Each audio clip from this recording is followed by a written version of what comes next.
Dioscorea elephantipes vs. mexicana. I find Dioscorea elephantipes fascinating for its unique, bulbous shape that resembles an elephant's foot, while Dioscorea mexicana captivates me with its slender, twisting vines and delicate leaves. See more 635 species in genus Dioscorea at monsteraholic.com. How to grow Dioscorea elephantipes. Here's a guide on how to grow Dioscorea elephantipes, also known as the elephant's foot succulent. Seeds or tubers? You can propagate Dioscorea elephantipes through seeds or tubers. Seeds are more readily available, but germination can be slower and more challenging. Tubers, on the other hand, can sprout faster, but they might be harder to find and more expensive. Growing from seeds. Timing: fall is the ideal time to plant seeds for Dioscorea elephantipes. Potting mix: use a well-draining cactus or succulent potting mix. You can also create your own mix with potting soil, perlite, for drainage and aeration, sand, for additional drainage. Planting: sterilize your pot and potting mix to prevent bacteria growth. Moisten the potting mix but avoid making it soggy. Remove any wings from the seeds, if present. Make shallow holes, about 0.4 inches deep, in the mix and place the seeds inside. Cover the pot with plastic wrap or a humidity dome to create a mini greenhouse environment.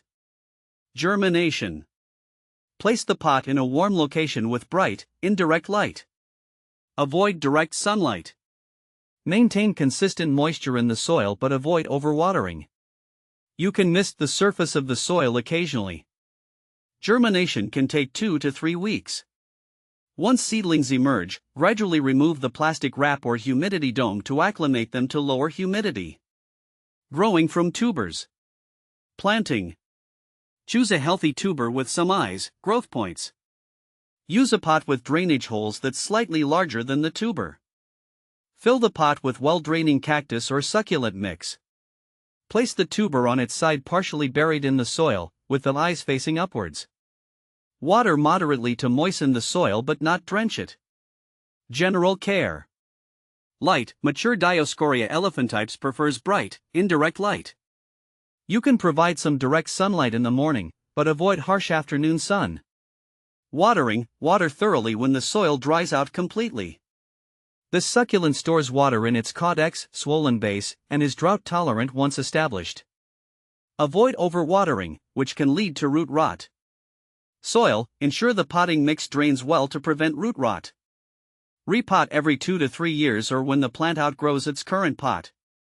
Fertilizer: you can fertilize your Dioscorea elephantipes monthly during the growing season, spring and summer, with a diluted, balanced liquid fertilizer. Withhold fertilizer during dormancy, winter. Temperature: maintain warm temperatures between 65 degrees Fahrenheit and 80 degrees Fahrenheit, 18 degrees Celsius and 27 degrees Celsius. Protect the plant from cold drafts and frost. Additional tips. Mature Dioscorea elephantipes can develop climbing vines. You can provide a moss pole or trellis for support. Pests and diseases: this plant is generally pest and disease resistant. However, watch out for mealybugs or scale insects. You can treat them with insecticidal soap or neem oil. How fast does Dioscorea elephantipes grow? The growth rate of Dioscorea elephantipes can be quite slow, especially in the beginning. In my experience, it took several months before I saw any significant growth. During the first year, it seemed like it was barely changing, but I learned that it was establishing its root system. Once it got going, I observed new vines sprouting more regularly, but it's definitely a plant that teaches patience. The growth seems to pick up a bit after it's well established, with noticeable changes year over year rather than month to month. How to plant Dioscorea elephantipes seeds. When I decided to plant Dioscorea elephantipes seeds, I found that patience and a bit of finesse were key. I started by soaking the seeds in water for about 24 hours to help with germination. Then, I planted them in a sandy, well-draining soil mix, just barely covering them with soil. Keeping the soil consistently moist but not waterlogged was crucial. I placed the pots in a warm, bright area, and it took a few weeks before I saw the first signs of life. The seedlings are delicate, so I handled them very carefully to avoid damaging them. Where can I buy Dioscorea elephantipes? Finding Dioscorea elephantipes for purchase was an adventure in itself. I discovered that specialized online nurseries and succulent retailers were the best places to look. Some local botanical gardens and plant shows occasionally had them, but it was hit or miss. I also checked plant enthusiast forums and social media groups, where members sometimes sold or traded plants. Ultimately, I bought mine from a reputable online store that specializes in rare and exotic plants, ensuring I received a healthy specimen.